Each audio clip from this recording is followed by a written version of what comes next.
মৌখিক ইবাদতের মধ্যে আরেকটা একটু বলি, বলে দোয়া করা। আল্লাহ মাফ করেন, আল্লাহ আমাকে ক্ষমা করেন, এই দোয়া করা। সূরা আরাফের 55 নম্বর আয়াতে আল্লাহ বলেন, উদউ রাব্বাকুম তাদাররুআন ওয়া খুফিয়া, তোমরা তোমাদের রবকে ডাকো তাদাররুআ, বিনীতভাবে, ওয়া খুফিয়া, ভয় ভীতি নিয়ে চুপে চুপে আল্লাহকে তোমরা ডাকো। নবীজি বলেন, ইরবাউ আলা আনফুসিকুম ফাইন্নাকুম লাইসা তাদউনা আসাম্মা ওয়ালা গায়িবা ইন্নাকুম তাদউনা সামিআন করিবা। তোমরা নিজেদের প্রতি সদয় হও। তোমরা আল্লাহকে এত বেশি জোরে জোরে যে ডাকতে হবে এমন না, আল্লাহরে আস্তে আস্তেও যদি ডাকো তাও সমস্যা নাই। আল্লাহরে যেই রবকে তোমরা ডাকো সেই রব বধির না, সেই রব অনুপস্থিত না। ইন্নাকুম তাদউনা সামিআন করিবা, এমন রবকে তোমরা দোয়ায় ডাকো যেই রব সামিআ, সর্বশ্রোতা, সব শুনেন, করিবা, অতি নিকটে থেকেই সবকিছু শুনেন। সাহাবায়ে কেরাম নবীজিরে প্রশ্ন করছে, আকারিবুন রব্বুনা ফানুনাজিহি আম বাঈদুন ফানুনাদি। ইয়া রাসূলুল্লাহ, আমাদের রব কি নিকটে যে রবকে আমরা চুপে চুপে ডাকবো, নাকি রব দূরে রবকে জোরে ডাকবো? আবার বুঝুন, সাহাবায়ে কেরাম প্রশ্ন করলেন, ইয়া রাসূলুল্লাহ, আল্লাহ কি আমাদের অতি নিকটে যে আল্লাহকে আস্তে আস্তে ডাকবো, নাকি রব অনেক দূরে যে রবকে জোরে জোরে ডাকবো? সাহাবায়ে কেরামের প্রশ্নের জবাবে আল্লাহ পাক রব্বুল আলামিন সূরা বাকারার 186 নম্বর আয়াত নাযিল করে দেয়। আবার বুঝেন, সাহাবায়ে কেরাম বললেন, হুজুর রব কি কাছে আস্তে ডাকবো নাকি দূরে জোরে ডাকবো? আল্লাহ আয়াত দিয়ে জানায় দিলেন, ওয়া ইযা সাআলাকা ইবাদি আন্নী ফাইন্নী করিব। আপনাকে আমার বান্দারা যখন আমার ব্যাপারে জিজ্ঞাসা করে আপনি বলেন ফাইন্নী করিব, আমি অতি নিকটে। সুবহানাল্লাহ।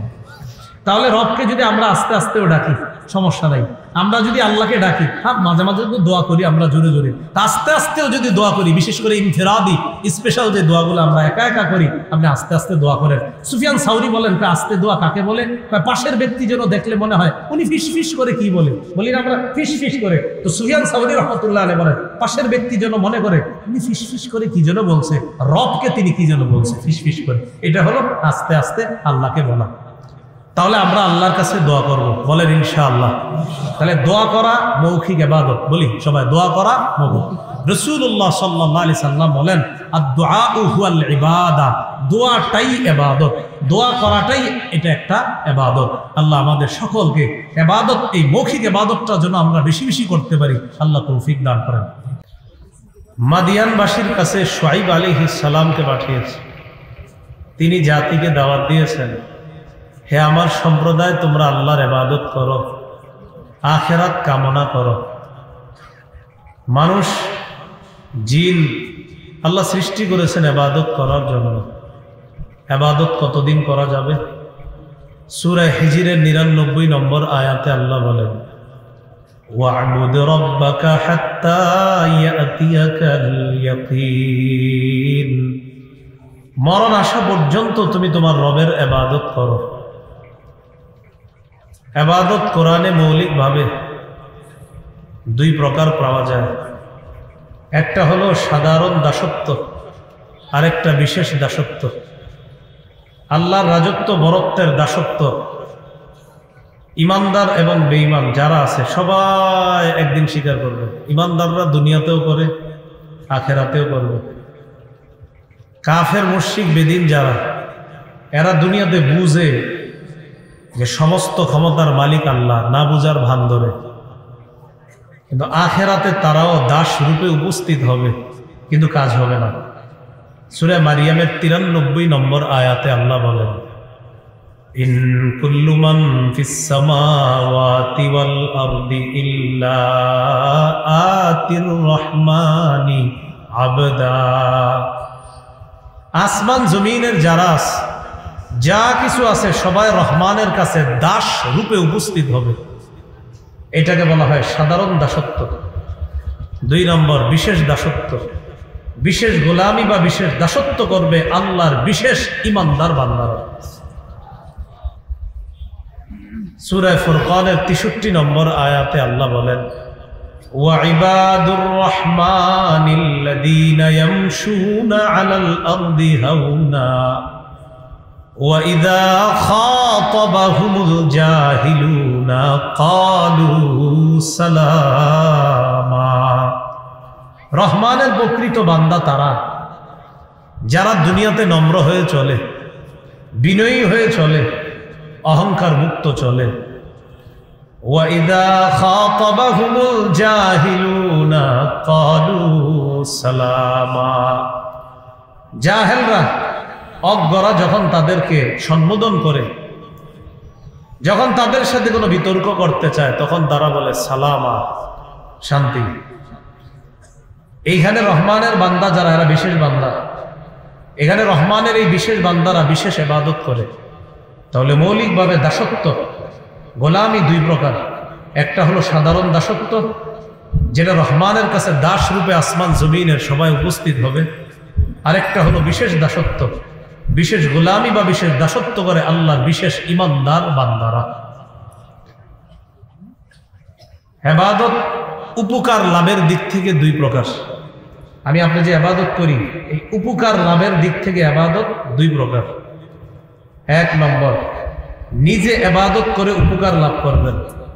দুই, অন্যের সাহায্যে ইবাদত করে উপকার লাভ করা।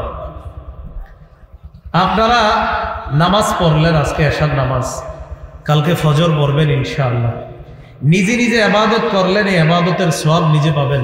তাহলে এই ইবাদতের উপকারিতা আপনি নিজেই পেলেন। উপকারিতা লাভের দিক থেকে ইবাদত দুই প্রকার। এক নম্বর, নিজে নিজে উপকার লাভ করা, নামাজ পড়বেন, নিজের উপকার নিজের লাভ করবেন।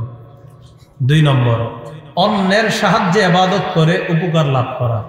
যেমন যাকাত, এটা আপনি একা করতে পারবেন না, কাউকে দিতে হবে যাকাত। তাকে যাকাত দেওয়ার মাধ্যমে আপনার আমল নামায় সওয়াব জমা হবে, লিপিবদ্ধ করা হবে। এই হলো দুই প্রকার। মাধ্যম হিসাবে ইবাদত পাঁচ প্রকার, অর্থাৎ পাঁচ মাধ্যমে আমরা ইবাদত করি। গুরুত্বপূর্ণ আলোচনার দিকে আমরা ঢুকে যাচ্ছি। বলেন তো, কয় মাধ্যমে ইবাদত করি? পাঁচ মাধ্যমে। এক নম্বর, মুখ দিয়ে ইবাদত করি আমরা। প্রথমে একবারে বলে যাই, পরে আস্তে আস্তে বলি। আমরা কিছু ইবাদত মুখ দিয়ে করি, কিছু ইবাদত কলব দিয়ে করি, কিছু ইবাদত শরীর দিয়ে করি, কিছু ইবাদত টাকা দিয়ে করি, কিছু ইবাদত শরীর এবং টাকা দিয়ে করি। তাহলে প্রতিপালনের মাধ্যম হিসাবে ইবাদত পাঁচ প্রকার, অর্থাৎ পাঁচটি মাধ্যমে আমরা ইবাদত করি।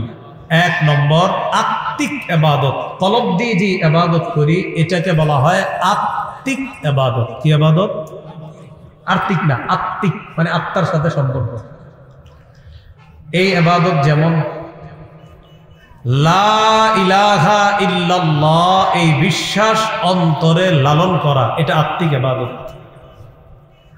সূরা জুমারের 33-34 নম্বর আয়াতে আল্লাহ বলেন, ওয়াল্লাযী জাআ বিস-সিদকি ওয়া সাদ্দাকা বিহি উলাইকা হুমুল মুত্তাকুন। যে ব্যক্তি সত্য নিয়ে আসে এবং সত্যকে দিল থেকে ধারণ করে, সত্য বলে সত্যকে মেনে নেয়, যারা সত্য নিয়ে এসেছে আর সত্যকে সত্য বলে মেনে নেয়, আল্লাহ বলেন আমি তাদেরকে কোরআনে মুত্তাকি বলে ঘোষণা করলাম। কি বলে ঘোষণা করলাম? মুত্তাকি। সহিহ বুখারীর বর্ণনা 44 নম্বর হাদিস। এই হাদিসের মধ্যে আছে, ক্বালা রাসূলুল্লাহ সাল্লাল্লাহু আলাইহি ওয়াসাল্লাম, ইয়াখরুজু মিনান নার মান ক্বালা লা ইলাহা ইল্লাল্লাহ ওয়া ফি কলবিহি ওয়াজনু শাইরাতিন মিন খায়র। রাসূলুল্লাহ সাল্লাল্লাহু আলাইহি সাল্লাম বলেন, যে ব্যক্তির অন্তরের মধ্যে জব পরিমাণ ঈমান থাকবে, জব পরিমাণ ঈমান থাকবে যার অন্তরের মধ্যে, এই ব্যক্তিও একদিন জাহান্নাম থেকে বের হয়ে যাবে। ওয়াখরুজু মিনান নার মান ক্বালা লা ইলাহা ইল্লাল্লাহ ওয়া ফি কলবিহি ওয়াজনু বুররাতিন মিন খায়র। নবী বলেন যার অন্তরে গম পরিমাণ ঈমান আছে, এই গম পরিমাণ ঈমানওয়ালা ব্যক্তিও ওই গম পরিমাণ ঈমানের পাওয়ারে অন্তর থেকে লালন করার কারণে একদিন জাহান্নাম থেকে বের হয়ে যাবে। ويخرج من النار من قال لا إله إلا الله وفي قلبه وزن ذرة من خير। রাসূলুল্লাহ সাল্লাল্লাহু আলাইহি সাল্লাম বলেন যার অন্তরে অনুপরিমাণ ঈমান আছে এই ব্যক্তিও একদিন জাহান্নাম থেকে বের হয়ে যাবে। তাহলে লা ইলাহা ইল্লাল্লাহ অন্তরে ধারণ করা এটা আত্মিক ইবাদত, অন্তরের ইবাদত। আল্লাহ আমাদের সকলকে অন্তরের এই গুরুত্বপূর্ণ ইবাদতটা অন্তরে যেন জেনে বুঝে ধারণ লালন পালন করতে পারি, আল্লাহ তৌফিক দান করুন। অন্তরের আরেকটা ইবাদত ইখলাস। বলেন কি নাম? ইখলাস। আল্লাহ বলেন ওয়ামা উমিরু ইল্লা লিয়াবুদুল্লাহা মুখলিসিনা লাহুদ্দিন। সূরা বাইয়িনার মধ্যে আল্লাহ বলেন তাদেরকে আদেশ করা হয়েছে তারা যেন দিনকে আল্লাহর জন্য খাঁটি করে, তারা ইবাদত করে, একনিষ্ঠভাবে ইবাদত করে। 23 নম্বর পারা 19 নম্বর পৃষ্ঠার একদম শুরুতে আছে কুল ইন্নী উমিরতু আন আ'বুদাল্লাহা মুখলিসাল লাহুদ্দিন। নবী আপনি বলেন আমাকে আদেশ করা হয়েছে আমি যেন আল্লাহর জন্য দিনকে খাঁটি করে ইবাদত করি, এই আদেশ আমাকে করা হয়েছে। আমি যেন ইখলাসের সাথে ইবাদত করি। ইবনে মাজার বর্ণনা 3056 নম্বর হাদিস। এই হাদিসের মধ্যে আসছে قال رسول الله صلى الله عليه وسلم ثلاث لا يضل عليهن قلب رجل مؤمن। 3 ক্ষেত্রে মুমিনের অন্তর প্রতারণা করতে পারে না। কয় ক্ষেত্রে মুমিনের অন্তর প্রতারণা করে না? 1 নাম্বার ইখলাসুল আমালি লিল্লাহ। মুমিন জীবনে যা করবে সব ইখলাসের সাথে করবে। এই ইখলাসের সাথে করার ক্ষেত্রে মুমিনের অন্তর প্রতারণা করতে পারে না। 2 নাম্বার ওয়ান নাসিহাতু লিউলাতিল মুসলিমিন। মুসলমান শাসকদেরকে উপদেশ দেওয়ার ক্ষেত্রে মুমিনের অন্তর প্রতারণা করতে পারে না। 3 নাম্বার ওয়ালুজুমু জামাআতিহিম। হক দলের সাথে লেগে থাকার ক্ষেত্রে মুমিনের অন্তর কখনো প্রতারণা করতে পারে না। এখানে আমাদের উদ্দেশ্য ইখলাস। অন্তরের একটা ইবাদত হলো ইখলাস। যত আমল সব ইখলাসের সাথে করা। আল্লাহ আমাদের জীবনের সমস্ত ইবাদতগুলো ইখলাসের সাথে করার তৌফিক দান করেন। ইখলাসের 3টা উপকারিতা মনে রাখবো। কয়টা? 1 নাম্বার উপকার ইখলাসের কারণে আমল কবুল হয়। নাসাইর বর্ণনা 3140 নম্বর হাদিস। রাসূলুল্লাহ সাল্লাল্লাহু আলাইহি সাল্লামকে প্রশ্ন করা হলো আরাআইতা রাজুলান গাযা ইয়ালতামিসুল আজরা ওয়াজ যিকরা মা লাহু ইয়া রাসূলুল্লাহ।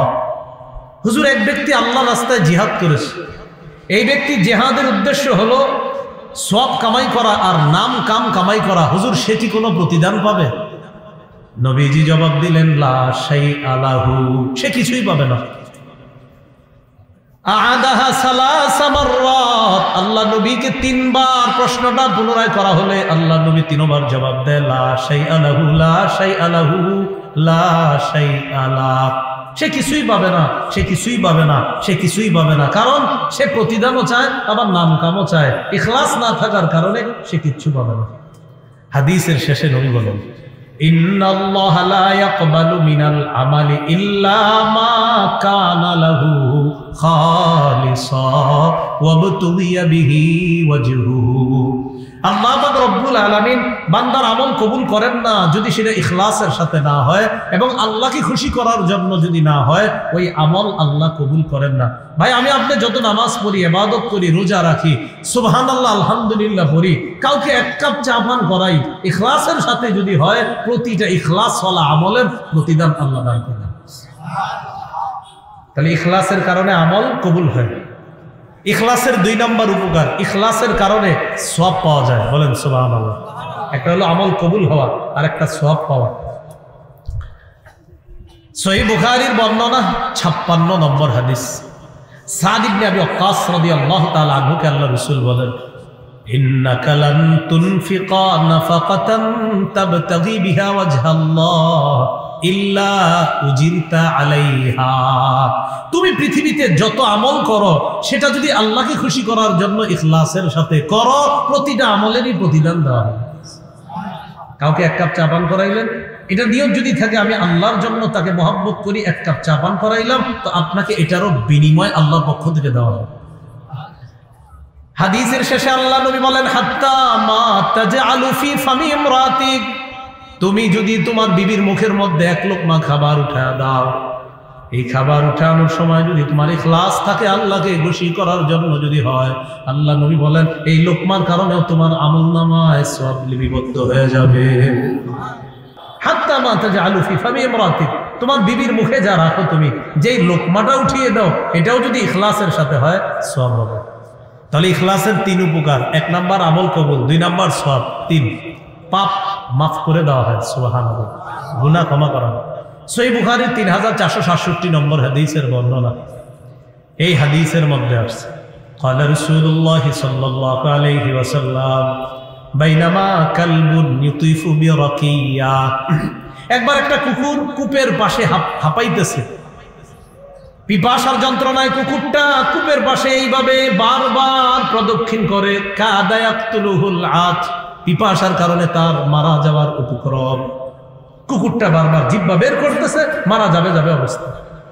রাআতহু বাগিয়ুম মিন বাগায়া বনি ইসরাঈল, বনি ইসরাইলের একজন ব্যভিচারিণী নারী কুকুরটাকে দেখছে, কষ্ট পাইতেছে। ফানাযাআত মুকাআহা, ওই নারী তার মৌজা খোলার পর মৌজা দিয়ে পানি উঠায়া সাকাতহু, কুকুরকে পানি পান করাইছে। আল্লাহ রাসূল বলেন ফাগফিরা লাহা বিহি, এই আমলের কারণে তাকে মাফ করে দেওয়া হয়। সুবহানাল্লাহ, ইখলাস ওয়াল আমলের কারণে ক্ষমা করে দেওয়া হয়। এ হলো ইখলাসের 3 উপকার আমরা জানলাম। বলেন তো আমরা কয় মাধ্যমে ইবাদত করি? 1 নাম্বার কলব দিয়ে। কলবের একটা ইবাদত লা ইলাহা ইল্লাল্লাহ, অন্তরে ধারণ করা। কলবের আরেকটা ইবাদত ইখলাস। কলবের আরেকটা ইবাদত বিশুদ্ধ নিয়ত। পড়ি একটু সবাই, কি নিয়ত? বিশুদ্ধ নিয়ত। সহিহ বুখারীর 1 নম্বর হাদিস। ওমর ইবনুল খাত্তাব রাদিয়াল্লাহু তাআলা আনহুর বর্ণনা, তার থেকে আলকামা ইবনে ওয়াক্কাস আল-লাইসি বর্ণনা করেছেন। আলকামা ইবনে ওয়াক্কাস আল-লাইসি ওমর ইবনুল খাত্তাব থেকে, ওমর ইবনুল খাত্তাব মিম্বরে দাঁড়িয়ে হাদিসটা বলেছেন যে রাসূলুল্লাহ সাল্লাল্লাহু আলাইহি সাল্লামকে আমি বলতে শুনেছি, ইন্নামাল আ'মালু বিন্নিয়াত, নবীজি বলেছেন আমলের প্রতিদান দেওয়া হয় বিন্নিয়াত, বিশুদ্ধ নিয়তের কারণে। নিয়ত যদি বিশুদ্ধ হয় তাহলে আমলের প্রতিদান পাওয়া যায়। তাহলে বিশুদ্ধ নিয়ত এটা অন্তরের আমল। একটু আমার সাথে যদি বলেন তাহলে মনে থাকবে বিষয়টা। বলেন, বিশুদ্ধ নিয়ত ওয়ালা ছোট ইবাদত আল্লাহর কাছে বড় হয়ে যায়। বিশুদ্ধ নিয়ত ছাড়া বড় ইবাদত আল্লাহর কাছে ছোট হয়ে যায়। কি শিখলাম? বিশুদ্ধ নিয়তের কারণে ছোট ইবাদত বড় হয়ে যায়, বিশুদ্ধ নিয়ত না থাকার কারণে বড় ইবাদত ছোট হয়ে যায়। একটা কিতাব আছে ইবনে রজব হাম্বলির লেখা, জামিউল উলুম ওয়াল হিকাম, 1 নম্বর খণ্ড 13 নম্বর পৃষ্ঠা। আব্দুল্লাহ ইবনে মুবারক রাহমাতুল্লাহি আলাইহির বক্তব্য, তিনি বলেন, রুব্বা আমালিন সগীরিন তুআজ্জিমুহুন নিয়্যা ওয়া রুব্বা আমালিন কাবীরিন তুসাগগিরুহুন নিয়্যা। আব্দুল্লাহ ইবনে মুবারক রাহমাতুল্লাহি আলাইহি বলেন, এমন অনেক ছোট ছোট আমল তুআজ্জিমুহুন নিয়্যা, বিশুদ্ধ নিয়ত ওই ছোট আমলটা অনেক বড় বানায় দেয়। বিশুদ্ধ নিয়ত ছোট আমলটাকে বড় বানায়। ওয়া রুব্বা আমালিন কাবীর তুসাগগিরুহুন নিয়্যা, অনেক বড় বড় আমল নিয়ত অশুদ্ধ হওয়ার কারণে ছোট হয়ে যায়। নাউজুবিল্লাহ।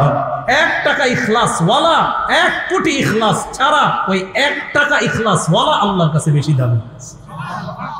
1 কোটি ইখলাস ছাড়া এটা দামি না। আল্লাহ আমাদেরকে কথাগুলা বুঝার তৌফিক দান করেন। তাহলে বিশুদ্ধ নিয়ত এটা অন্তরের ইবাদত। অন্তরের আরেকটা ইবাদত ফিকির করা। বলেন, সুন্দর চিন্তা ভাবনা করা। কি বলেন তো? সুন্দর বসে গেছেন, চুপচাপ ভাবলেন। এই আসমান খুঁটি ছাড়া কে বানাইলো, এই জমিন এত বড় বিছানা কে বানাইলো? তো চিন্তা করবেন। সূরা আলী ইমরানের 191 নম্বর আয়াতে জ্ঞানীদের পরিচয় আল্লাহ তুলে ধরেছেন এইভাবে, আল্লাযীনা ইয়াযকুরুনাল্লাহা কিয়ামান ওয়া কুউদান ওয়া আলা জুনুবিহিম।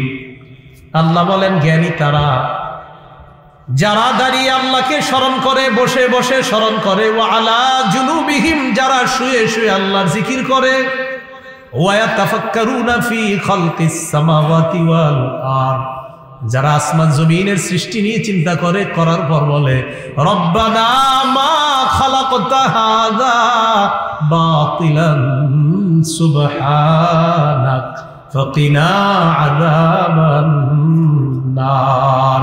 আসমান জমিনের সৃষ্টি নিয়ে চিন্তা করে বলে, ও আমাদের রব, আমরা আপনার পুত পবিত্রতা বর্ণনা করছি, এই আসমান আর জমিন আপনি অনর্থক সৃষ্টি করেন নাই, আমরা আপনার পুত পবিত্রতা বর্ণনা করছি, আমাদেরকে জাহান্নামের আগুন থেকে, আগুনের আযাব থেকে আমাদেরকে আপনি রক্ষা করুন।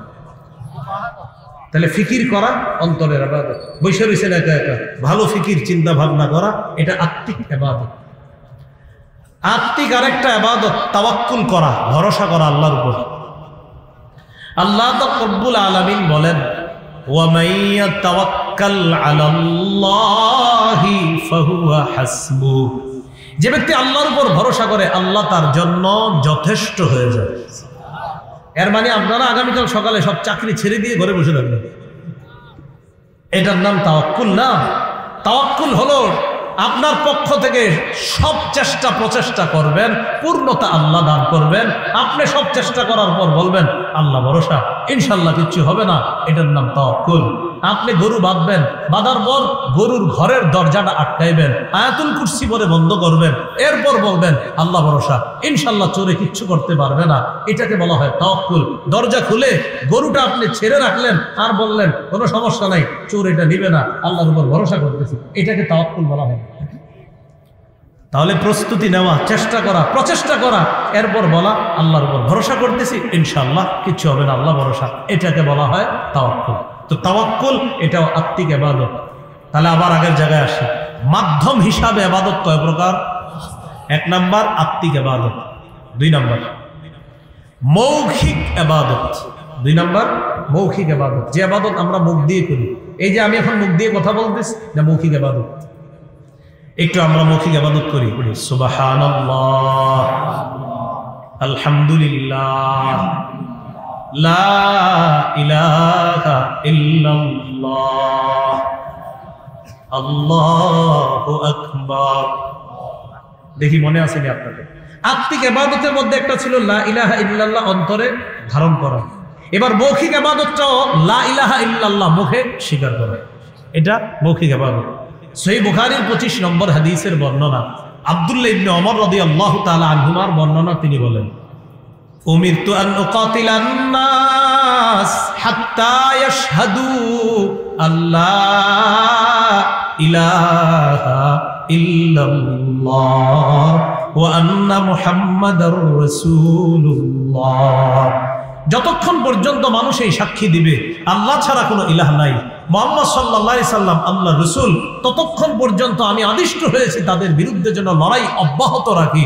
মুখ দিয়ে যতক্ষণ বলবে লা ইলাহা ইল্লাল্লাহ, এটা যতক্ষণ না স্বীকার করবে ততক্ষণ আমাকে বলা হয়েছে লড়াই চালিয়ে যাওয়ার জন্য। এখান থেকে শিখতেছি আমরা যে লা ইলাহা ইল্লাল্লাহ মুখে স্বীকার করা, এটা মৌখিক ইবাদত। একটা হলো অন্তরে ধারণ করা, এটা আত্মিক ইবাদত, আর একটা মুখে স্বীকার করা, এটা মৌখিক ইবাদত। মৌখিক ইবাদতের মধ্যে আরেকটা একটু বলি, বলেন তিলাওয়াতুল কুরআন। কি বলেন তো? তিলাওয়াতুল কুরআন। তিরমিজির বর্ণনা 1333 নম্বর হাদিস, এই হাদিসের মধ্যে আসছে ক্বালা রাসূলুল্লাহ সাল্লাল্লাহু আলাইহি ওয়াসাল্লাম আল জাহিরু বিল কুরআন কাল জাহিরি বিস সাদাকা ওয়াল মুসিররু বিল কুরআন কাল মুসিররি বিস সাদাকা। প্রকাশ্যে কোরআন তেলাওয়াতকারী, উঁচু আওয়াজে কোরআন তেলাওয়াতকারী, প্রকাশ্যে দান সদকা করার যেই সওয়াব, ওই দান সদকা প্রকাশ্যে যে করে, প্রকাশ্যে কোরআন তেলাওয়াতকারীও প্রকাশ্যে দান সদকাকারীর মতো। ওয়াল মুসিররু বিল কোরআন কাল মুসিররি বিস সাদাকা। আর যে ব্যক্তি গোপনে কোরআন তেলাওয়াত করে এই ব্যক্তি গোপনে দান সদকাকারীর মতো। তাহলে কোরআন তেলাওয়াত করা এটা মৌখিক ইবাদত। সহিহ বুখারীর বর্ণনা 5011 নম্বর হাদিস। এই হাদিসের বর্ণনাকারী বারা ইবনে আজিব রাদিয়াল্লাহু তাআলা। এই হাদিসটি একটু মনোযোগ দিয়ে শুনেন, তারপর আশা করি কোরআন তেলাওয়াতের প্রতি উদ্বুদ্ধ হবেন। বারা ইবনে আজিব বলেন, কানা রাজুলুন ইয়াকরাউ সূরাতাল কাহফি, এক ব্যক্তি সূরা কাহফ তেলাওয়াত করতেছিল। ফাতাগাশাতহু সাহাবা, হঠাৎ তাকে আকাশের একখণ্ড মেঘের মতো কিছু একটা তাকে ছায়া দিল। এটা বুখারীর বর্ণনা। মুসলিমের বর্ণনা আছে উসাইদ ইবনে হুযাইর রাদিয়াল্লাহু তাআলা কোরআন তেলাওয়াত করতেছিলেন, আকাশের একখণ্ড মেঘ আসছে, ওই মেঘের মতো দেখা যায়, আর মেঘের মধ্যে ছোট ছোট বাতির মতো দেখা যায়। উনি তেলাওয়াত করতেছে, এটা নিচের দিকে আসে, তো উনি বলেন ওয়া ইলা জানিবিহি হিসানুন মারবুতুন বিশাতানাইন, যিনি সূরা কাহফ তেলাওয়াত করতেছিলেন তার পাশে তার একটা ঘোড়া দুইটা রশি দিয়ে বাঁধা। ওলামা হযরত ছাড়া অন্য যারা আছেন হাদিসটা কি বুঝতেছেন? ওলামায়ে কেরাম তো সহজে বুঝে ফেলে, অন্যরা বুঝতেছেন তো? এক ব্যক্তি সূরা কাহফ তেলাওয়াত করতেছে, তার পাশে দুটি রশি দিয়ে একটা ঘোড়া বাঁধা, ওই ঘোড়াটার উপরে আকাশের মেঘ এসে কেমন যেন ছায়া দিতেছে এমনটা মনে হচ্ছে। মুসলিমের বর্ণনায় উসাইদ ইবনে হুযাইর রাদিয়াল্লাহু তাআলা আনহুর ছেলে ইয়াহইয়া, নাম কি? ইয়াহইয়া।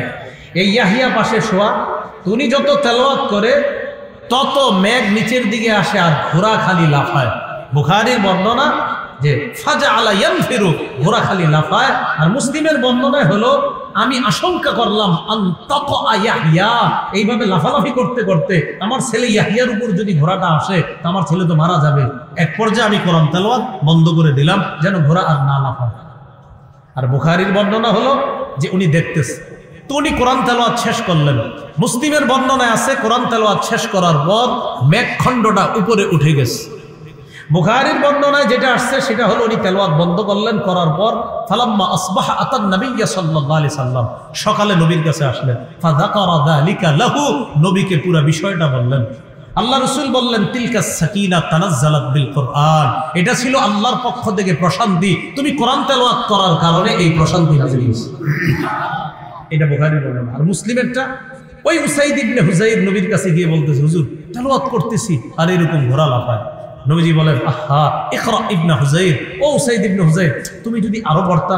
হুজুর আরো পড়ছি তো, তারপর ঘোড়া আরো লাফায়। নবীজি বলে, আহা ইকরা ইবনে হুযাইর, ও উসাইদ ইবনে হুযাইর তুমি যদি আরো পড়তা। হুজুর আরো পড়ছি তো, তারপর ঘোড়া আরো লাফায়। তারপর কি করছি? যখন দেখছি আমার ছেলে ইয়াহইয়ার সমস্যা হবে তেলাওয়াত বন্ধ করছি, আর ওই মেঘখণ্ড উপরে উঠে গেছে। নবীজি বললেন, তুমি যদি ফজর পর্যন্ত পড়তা, ফজরের সময় মুসল্লিরা তোমার বাসার সামনে দিয়ে যখন যাইতো তারাও স্বচক্ষে ওই দৃশ্য দেখতো। এটা কারা ছিল জানো? তিলকা সাকিনা, এটা ছিল প্রশান্তি। আর এটার মাঝে যে একটু লাইটের মতো দেখতেছিলা, তিলকাল মালাইকা, তারা ছিল ফেরেশতা। তাসতামিউ লাক, তোমার কোরআন তারা কান পেতে শোনার জন্য দুনিয়াতে চলে আসছে। তাহলে কি শিখলাম? মৌখিক একটা ইবাদত তেলাওয়াতুল কোরআন। আর এই যে জোরে সুবহানাল্লাহটা পড়ছেন, পড়ার পরে আগামী 1 মাসেও কোরআনটা পড়বেন না। সুবহানাল্লাহর মিটারে কি বোঝা যাইতেছে যে আজকেই পড়বো, কিন্তু আসলে তো পড়বো না। মানে এটা আমি খারাপ ধারণা করতেছি, যদিও ঠিক না, আসলে পড়বে কিন্তু। তো বিষয়টা হলো আপনার সুবহানাল্লাহর আওয়াজে মনে হইতেছে না হুজুর ইনশাআল্লাহ আমরা, আচ্ছা যাই হোক পড়বেন ইনশাআল্লাহ। আমি আমার ওই কথা উদ্ধ করে নিচ্ছি, আপনারা পড়বেন ইনশাআল্লাহ। তাহলে কোরআন পড়বেন, নিয়মিত পড়বেন, কোরআন তেলাওয়াত নিয়মিত করবেন। আমি বলি কোরআন মানে মুখস্থ করেন ঠিক, কিন্তু কোরআনটা খুইলা ডেলি কিছু হইলে বলেন, খুলে পড়বেন। কেন? আমি প্রায় সময় বলি কোরআন খুলে নিয়মিত কিছু পড়লে কোরআনের সাথে আলাদা একটা ভালোবাসা তৈরি হয়। এই ভালোবাসা মহব্বতটা দেখবেন আপনি 2 মাস কোরআন খুইলা ডেলি পড়েন, হঠাৎ একদিন কোনো কারণে পড়েন নাই, হঠাৎ না পড়তে করার কারণে ওই দারুল উলুমের মোতায়েম সাহেবের কাছে হুজুর মনটা খারাপ। কেন বাবা? 2 মাস কোরআন পড়ছি ডেলি, খুব ভালো লাগতো, আজকে হঠাৎ কোরআন পড়তে পারি নাই, এই জন্য এত কষ্ট লাগতেছে। তো আলেমরা আপনাকে সমাধান দিবে, হ্যাঁ কোরআনের সাথে তোমার ভালোবাসা তৈরি হয়ে গেছে, আর এই ভালোবাসাটা একদিন মিস হওয়ার কারণে তুমি এখন খুব কষ্ট পেয়েছো। তাহলে কোরআনের সাথে আমরা মহব্বত তৈরি করবো, বলি ইনশাআল্লাহ। তিরমিজির বর্ণনা 2910 নম্বর হাদিস, 2910 নম্বর হাদিস। এই হাদিসের মধ্যে আসছে, ক্বালা রাসূলুল্লাহ সাল্লাল্লাহু আলাইহি ওয়াসাল্লাম, মান ক্বারাআ হারফাম মিন কিতাবিল্লাহ ফালাহু বিহি হাসানা। যে ব্যক্তি কোরআনের একটা অক্ষর তেলাওয়াত করে তার আমলনামায় একটা সওয়াব, ওয়াল হাসানাতু বিআশরি আমসালিহা, ওই একটা আবার 10 গুণ বাড়া। আর মানে একটা অক্ষর তেলাওয়াত করলে সাথে সাথে তার আমলনামায় 10টা নেকি লিপিবদ্ধ হয়ে যাবে। নবীজি বলেন লা আকুলু আলিফ লাম মিম হারফুন ওয়ালাকিন আলিফুন হারফুন ওয়া লামুন হারফুন ওয়া মিমুন হারফুন। রাসূলুল্লাহ সাল্লাল্লাহু আলাইহি সাল্লাম বলেন আলিফ লাম মিম এই পুরাটা একটা অক্ষর আমি বলছি না, কিন্তু আলিফ একটা অক্ষর, লাম একটা অক্ষর, মিম একটা অক্ষর।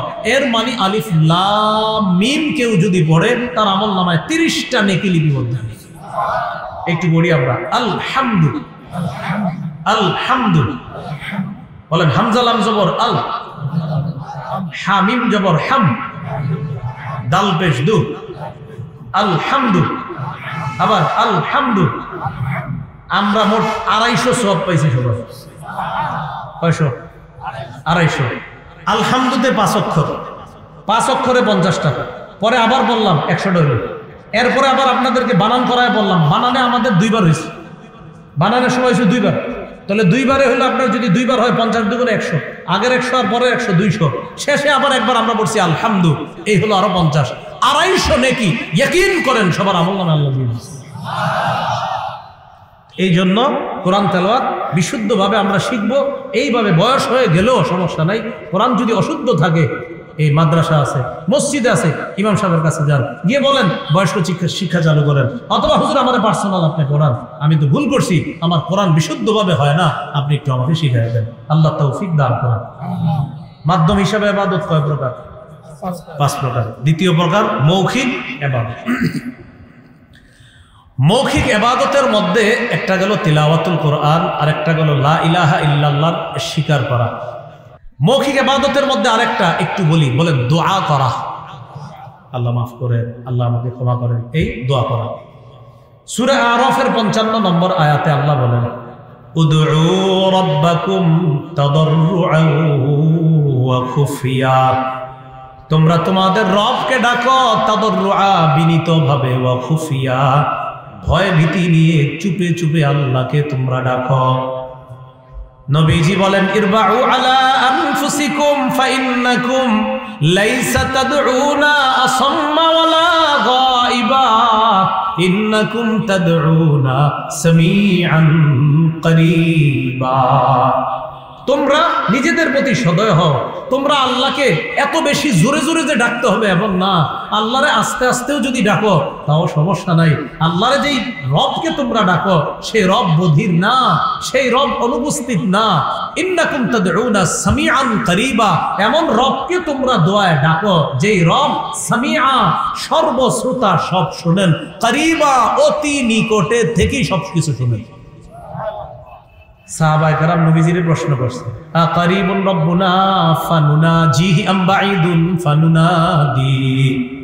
ইয়া রাসূলুল্লাহ, আমাদের রব কি নিকটে যে রবকে আমরা চুপে চুপে ডাকবো, নাকি রব দূরে রবকে জোরে ডাকবো? আবার বুঝুন, সাহাবায়ে কেরাম প্রশ্ন করলেন ইয়া রাসূলুল্লাহ, আল্লাহ কি আমাদের অতি নিকটে যে আল্লাহকে আস্তে আস্তে ডাকবো, নাকি রব অনেক দূরে যে রবকে জোরে জোরে ডাকবো? সাহাবায়ে কেরামের প্রশ্নের জবাবে আল্লাহ রাব্বুল আলামিন সূরা বাকারার 186 নম্বর আয়াত নাযিল করে দেয়। আবার বুঝেন, সাহাবায়ে কেরাম বললেন হুজুর রব কি কাছে আস্তে ডাকবো নাকি দূরে জোরে ডাকবো?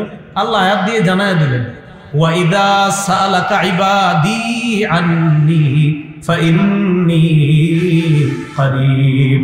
আপনাকে আমার বান্দারা যখন আমার ব্যাপারে জিজ্ঞাসা করে আপনি বলেন ফাইন্নী করিব, আমি অতি নিকটে। সুবহানাল্লাহ। তাহলে রবকে যদি আমরা আস্তে আস্তেও ডাকি সমস্যা নাই, আমরা যদি আল্লাহকে ডাকি, হ্যাঁ মাঝে মাঝে তো দোয়া করি আমরা জোরে জোরে, আস্তে আস্তেও যদি দোয়া করি, বিশেষ করে ইনফিরাদি স্পেশাল যে দোয়াগুলো আমরা একা একা করি, আপনি আস্তে আস্তে দোয়া করেন। সুফিয়ান সাউরি বলেন আস্তে দোয়া কাকে বলে? পাশের ব্যক্তি যেন দেখলে মনে হয় উনি ফিস ফিস করে কি বলে, বলি না আমরা ফিস ফিস করে। তো সুফিয়ান সাউরি রহমতুল্লাহ আলাইহি বলেন পাশের ব্যক্তি যেন মনে করে উনি ফিস ফিস করে কি যেন বলছে, রবকে তিনি কি যেন বলছে ফিস ফিস করে। এটা হলো আস্তে আস্তে আল্লাহকে বলা। তাহলে আমরা আল্লাহর কাছে দোয়া করব, বলেন ইনশাআল্লাহ। তাহলে দোয়া করা মৌখিক ইবাদত, বলি সবাই দোয়া করা মৌখিক। রাসূলুল্লাহ সাল্লাল্লাহু আলাইহি সাল্লাম বলেন আদ-দুআউ হুয়াল ইবাদা, দোয়াটাই ইবাদত, দোয়া করাটাই এটা একটা ইবাদত।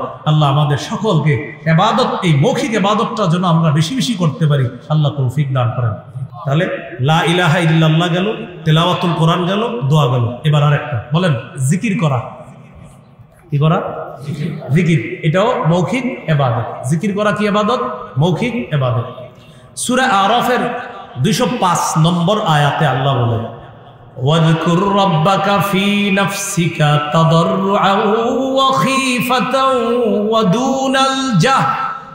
ওয়া দুনাল জাহরি মিনাল কওলি বিল গুদুবি ওয়াল আসাল ওয়া লা তাকুম মিনাল গাফিলিন। ওয়াযকুর রাব্বাক, তুমি তোমার রবকে স্মরণ করো, ফি নাফসিক, মনে মনে, তাদাররুআ, বিনীতভাবে, ওয়া খীফা, ভয়ভীতি নিয়ে, ওয়া দুনাল জাহরি মিনাল কওল, অনুচ্চ সুরে, বিল গুদুবি ওয়াল আসাল, সকাল সন্ধ্যায় তুমি তোমার রবকে ডাকো, মনে মনে জিকির করো, মনে মনে, তাদাররুআ, বিনীতভাবে, খীফা, ভয় ভীতি নিয়ে, দুনাল জাহরি মিনাল কওল, অনুচ্চ সুরে। মাঝে মাঝে আমরা ইনফিরাদি যে জিকিরগুলা করি, মসজিদ থেকে সব মুসল্লি বের হয়ে গেছে, কোনায় বৈশা বৈশা আস্তে আস্তে একটু জিকির করেন। এই জিকিরের জিকির মজা শুধু নিজেই বুঝবেন, কাউরে বুঝাইতে পারবেন, এরকম মজা। এটা একদিন কইরা দেখেন, আপনি তো করবেন না, হ্যাঁ মানে আমরা কইলে যাতে করে করবেন না মনে হয়, সবাই বলেন হ্যাঁ, একদিন কইরা দেখবেন, আসলে মজা পাবেন, মজা না পাইলে টাকা ফেরত, আসলে মজা পাবেন। হ্যাঁ আপনি এইভাবে ইনফিরাদি জিকির করেন, একটু আস্তে আস্তে একা একা, বৈশাখ কেউ নাই, আশেপাশে নাতিশীতোষ্ণ একটা আবহাওয়া আছে, হালকা হালকা নিবু নিবু লাইট জ্বলতেছে, একটু ঘরের মধ্যেও যদি হয় একটু জিকির করেন, এই মজা এটা আপনি নিজেই পাবেন ইনশাআল্লাহ তাআলা। তাহলে জিকির করা এটা মৌখিক ইবাদত। আল্লাহ আমাদেরকে ইবাদত করার তৌফিক দান করেন। 3 নাম্বার শারীরিক ইবাদত, দৈহিক ইবাদত, নামাজ পড়া। শারীরিক ইবাদত কি করা? নামাজ পড়া, এটা একটা শারীরিক ইবাদত। এই ইবাদতগুলো আমরা করব।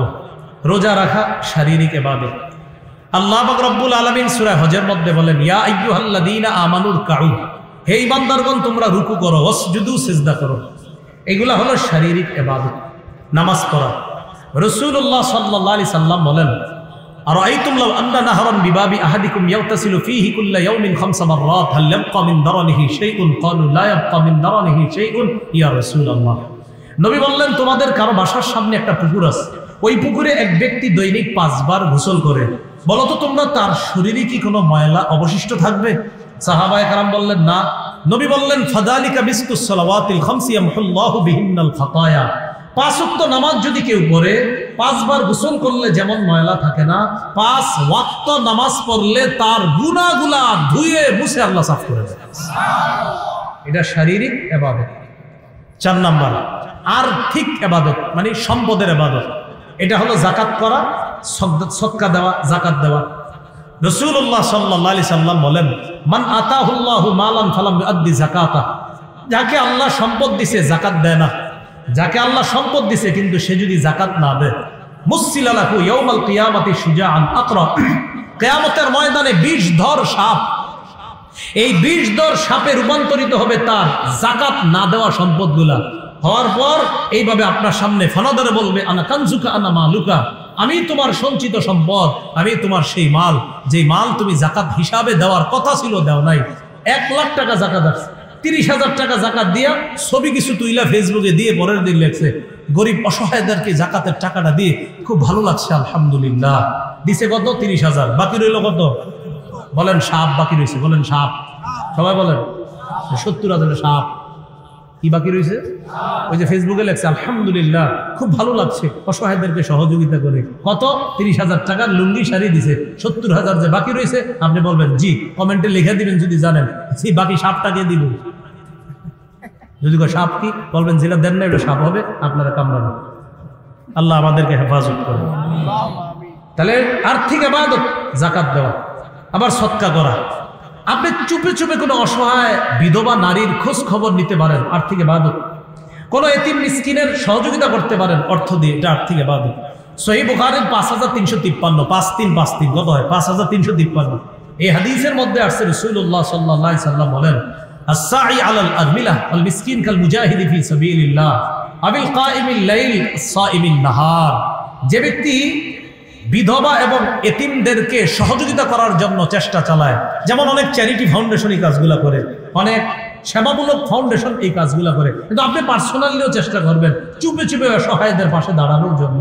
নবী বলেন, যে ব্যক্তি তাদেরকে এইভাবে অর্থ দিয়ে সাহায্য সহযোগিতা করে বিভিন্নভাবে, এই ব্যক্তি কাল মুজাহিদি ফি সাবিলিল্লাহ, কেমন যেন আল্লাহর রাস্তায় মুজাহিদের মতো হয়ে গেল।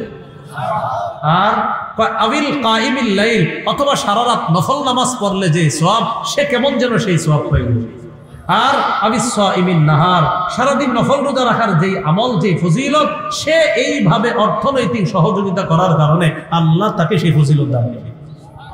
5 নম্বর, আর্থিক এবং শারীরিক ইবাদত, এটা হলো হজ। আর্থিক এবং শারীরিক ইবাদত, এটা হলো কি? হজ। এই যে হজে যাবে, ইবনে মাজার বর্ণনা, রাসূলুল্লাহ সাল্লাল্লাহু আলাইহি সাল্লাম বলেন, আল হুজ্জাজ আল উম্মার ওয়াফদুল্লাহ ইন দাউহু আজাবাহুম। রাসূলুল্লাহ সাল্লাল্লাহু আলাইহি সাল্লাম বলেন, হাজী সাহেবগণ আর উমরা আদায়কারী যারা, তারা হলো আল্লাহর প্রতিনিধি। ইন দাউহু, তারা যখন আল্লাহকে ডাকে, আজাবাহুম, আল্লাহ তাদের ডাকে সাড়া দেন। হাজী সাহেবরা, উমরাকারীরা আল্লাহকে ডাকলে আল্লাহ তাদের ডাকে কি করেন? সাড়া দেন। সহিহ বুখারীর 1521 নম্বর হাদিসের বর্ণনা, মান হাজ্জা লিল্লাহ ফালাম ইয়ারফুস ওয়ালাম ইয়াফসুক রাজাআ কায়াউমিন ওয়ালাদাতহু উম্মুহু। রাসূলুল্লাহ সাল্লাল্লাহু আলাইহি সাল্লাম বলেন, যে আল্লাহর জন্য হজ করলো, সে যদি কোনো অশ্লীলকৃত কার্যকলাপ না করে, অশ্লীল কথা না বলে, অশ্লীল কাজ না করে, সে হজ থেকে এমন ভাবে ফিরে আসবে যেন তার মা তাকে আজকে জন্ম দিয়েছে। সহিহ বুখারীর 1519 নম্বর হাদিস।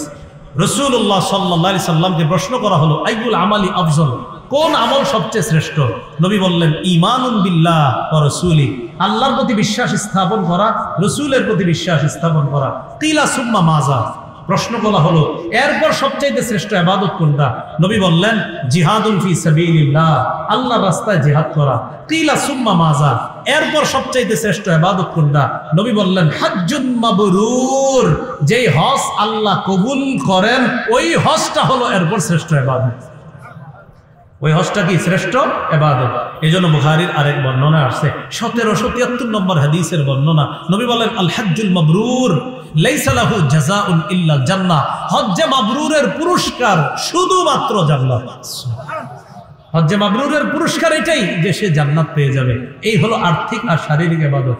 দেখি এবার একটু মন দিয়ে শুনেন, বলেন তো উপকারিতা লাভের দিক থেকে ইবাদত কয় প্রকার? 2 প্রকার। একটা নিজে উপকার হওয়া, আর একটা অন্যের মাধ্যমে উপকার হওয়া।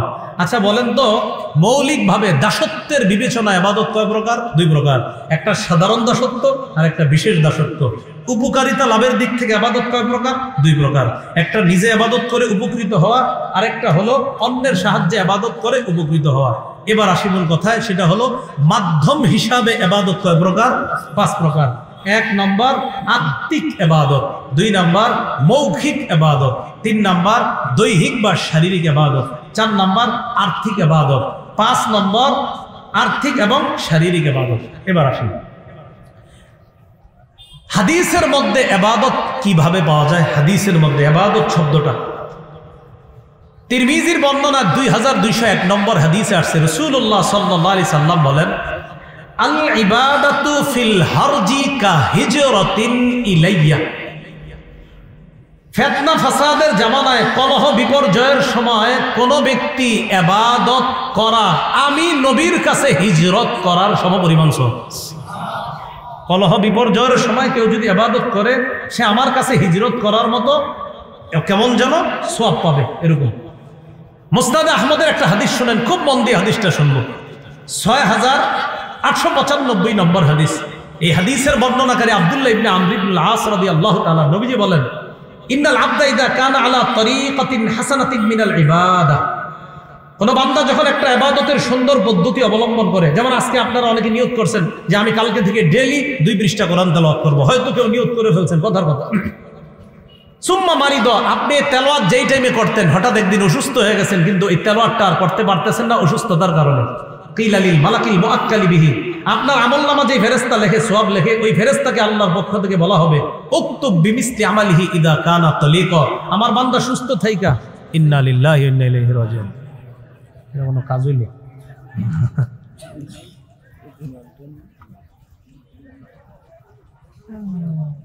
মজার সময় কি হইল? আরে আল্লাহর ফায়সালা। মুসনাদে আহমদের হাদিসটা আবার শুনি। রাসূলুল্লাহ সাল্লাল্লাহু আলাইহি সাল্লাম বলেন, ইন্নাল আবদ হাসানাতিন মিনাল ইবাদাহ, বান্দা যখন কোনো একটা সুন্দর ইবাদতের পদ্ধতি গ্রহণ করে, ওই যে বললাম কেউ নিয়ত করছে ডেইলি কোরআন তেলাওয়াত করবে, তো অসুস্থ হয়ে গেছে একদিন, আর তেলাওয়াত করতে পারতেছে না, আল্লাহ ফেরেশতাদেরকে বলেন, ও ফেরেশতারা, উকতুব বিমিসলি আমালিহি ইদা কানা তালিকা, সে সুস্থ থাকলে ইবাদত করত, আজকে আমার বান্দা অসুস্থতার কারণে ইবাদতটা করতে পারতেছে না, বাকি আমি আল্লাহ তো সওয়াবে কম দিতে পারি না, আমার বান্দা ইবাদত করত কিন্তু অসুস্থতার কারণে করতে পারতেছে না, তোমরা সওয়াব লেখা বন্ধ করবা না, সওয়াব লিখতে থাকো, সওয়াব কি করতে থাকো? লিখতে থাকো। এই জন্য আমরা ইবাদত করব, সময়গুলা নষ্ট করব না। সহিহ বুখারীর বর্ণনা 6412 নম্বর হাদিস, নবী বলেন, নি'মাতানে মাকবুলুন ফীহিমা কাসীরুম মিনান নাস, আস-সিহহাতু ওয়াল ফারাগ, দুটি নিয়ামতের ব্যাপারে মানুষ বড়ই উদাসীন, একটা হলো সুস্থতা, আরেকটা অবসর সময়। এই দুইটা নিয়ামত মানুষ হেলায় ফেলায় কাটিয়ে দেয়। উচিত হলো ইবাদতের মাধ্যমে যেন আমরা এই দুইটা গুরুত্বপূর্ণ নিয়ামতকে আমরা কাজে লাগাতে পারি। আল্লাহ তৌফিক দান করেন। প্রিয় মুসলমান ভাইয়েরা, রাসূলুল্লাহ সাল্লাল্লাহু আলাইহি ওয়াসাল্লাম এক হাদিসের মধ্যে বলেন, সহিহুল জামের মধ্যে আসছে হাদিসটা, ফাদলুল ইলমি আহাব্বু ইলাইয়া মিন ফাদলিল ইবাদা, আবেদরা ইবাদত করলে যেই ফজিলত, আলেমরা ইলম অন্বেষণ করা আমি নবীর কাছে আরো বেশি ফজিলত, আমি নবীর কাছে আরো বেশি ফজিলত। এই হলো মোটামুটি ভাবে ইবাদতের বিষয়ে আমরা কিছু বিষয় জানতে পারলাম। এখন দেখেন, প্রথম দুইটা কথা আবার স্মরণ করায় দিই। আল্লাহ বানাইছে আমাদেরকে ইবাদতের জন্য, কতদিন? মৃত্যু পর্যন্ত। এখান থেকে আমরা আলোচনা শুরু করেছিলাম, জীবন আর মৃত্যুর মাঝখানের সময়টা আমাদের হায়াত, এই হায়াতটাকে মূল্যায়ন করা, ইবাদতের মাধ্যমে সাজানোর চেষ্টা করা। রাসূলুল্লাহ সাল্লাল্লাহু আলাইহি সাল্লাম বলেন, ইগতানিম খামসান ক্বাবলা খামসিন, 5টি জিনিসের পূর্বে 5টি জিনিস মূল্যায়ন করো। বলেন কয় জিনিস মূল্যায়ন করা? 5। 1 নাম্বার, শাবাবাকা ক্বাবলা হারামিক, তোমার বার্ধক্যে পৌঁছার আগে যৌবন কালটাকে তুমি মূল্যায়ন করো। 2 নাম্বার, অফারাগাকা ক্বাবলা শুগুলিক, ব্যস্ত হওয়ার পূর্বে অবসর সময়টাকে মূল্যায়ন করো। আপনি অফিসে যাচ্ছেন, আধা ঘন্টা দেরি আছে এখনো অফিসে পৌঁছতে, ওই মুহূর্তে আপনি সময়টা নষ্ট না করে চিন্তায় আনবেন, আধা ঘন্টা পরে তো অফিসের কাজে লাগতে হবে, এই আধা ঘন্টা আমি জিকিরের মাধ্যমে আমার সময়টা আমি কাজে লাগাই। তো 2 নাম্বার, ফারাগাকা ক্বাবলা শুগুলিক। 3 নাম্বার, ওয়াসিহহাতাকা ক্বাবলা সাকামিক, অসুস্থ হওয়ার পূর্বে সুস্থতার সময়টা এটা তুমি মূল্যায়ন করো, এটাকে তুমি গনিমত মনে করো। 4 নাম্বার, ওয়াগিনাকা ক্বাবলা ফাকরিক, দরিদ্র হওয়ার আগে টাকা পয়সা যখন থাকে এটাকে মূল্যায়ন করো, টাকাটা সঠিক খাতে ব্যয় করো। 5 নাম্বার, ওয়াহায়াতাকা ক্বাবলা মাউতিক, মরার আগে জীবনটাকে মূল্যায়ন করো। ভাই, এটা আমার মূল কথা। এই জীবন, আমাদের জন্ম, আমাদের মৃত্যু, মাঝখানে আমাদের এই জীবনটাকে মূল্যায়ন করা। সহিহ বুখারীর একটা হাদিসের মাধ্যমে আমি ইতি টানছি, 6413 নম্বর হাদিস। এই হাদিসে নবীজি বলেছেন, আল্লাহুম্মা লা আইশা ইল্লা আইশুল আখিরা, আল্লাহ আখিরাতের জীবন তো প্রকৃত জীবন, ফাসলিহিল আনসার ওয়াল মুহাজিরা, মুহাজির আনসার তাদেরকে আপনি সংশোধন করে দেন। হাদিস দ্বারা বোঝা যায় নবী সাহাবীদের জন্য দোয়া করছেন যেন তারা দুনিয়াতে থাকতেই আখিরাত ওয়ালা জীবন গঠন করতে পারে। সহিহ বুখারী 6417 নম্বর হাদিসের অধীনে ইমাম বুখারী হযরত আলীর একটা বক্তব্য আনছেন, এই বক্তব্যটা একটু শুনেন। হযরত আলী বলেন, ইরতাহালাতিদ দুনিয়া মুদবিরাতান, দুনিয়া পিছিয়ে যাচ্ছে, ওয়ারতাহালাতিল আখিরা মুকবিলা, আখিরাত অগ্রসর হচ্ছে। হে পৃথিবীর মানুষ শোনো, লিকুল্লি ওয়াহিদাতিন মিনহুমা বানুনা, দুনিয়া আখিরাত উভয়ের সন্তান আছে, দুনিয়ারও সন্তান আছে, আখিরাতেরও সন্তান আছে। ফাকুনু মিন আবনাইল আখিরা, তোমরা আখিরাতের সন্তান হও, মানে দিনদার হও। ওয়ালা তাকুনু মিন আবনাইদ দুনিয়া, তোমরা দুনিয়ার সন্তান হও না, মানে দুনিয়াদার হও না। হযরত আলী বলেন, দুনিয়া পিছিয়ে যাচ্ছে, আখিরাত অগ্রসর হচ্ছে। দুনিয়ারও সন্তান আছে, আখিরাতেরও সন্তান আছে। দুনিয়ার সন্তান কারা? কয় যারা দুনিয়াদার, যারা আখিরাত ভুলে যায়। আখিরাতের সন্তান কারা? কয় যারা দুনিয়াতে থাইকাও আখিরাতকে স্মরণ রাখে, তারা আখিরাতের সন্তান, তারা হলো দিনদার।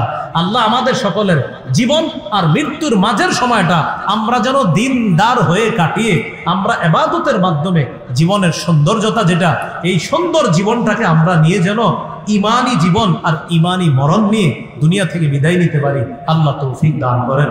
সুবহানাল্লাহি ওয়া বিহামদিহি, সুবহানাকাল্লাহুম্মা ওয়া বিহামদিক, আশহাদু আল্লা ইলাহা ইল্লা আনতা, আস্তাগফিরুকা ওয়া আতুবু ইলাইক। যাদের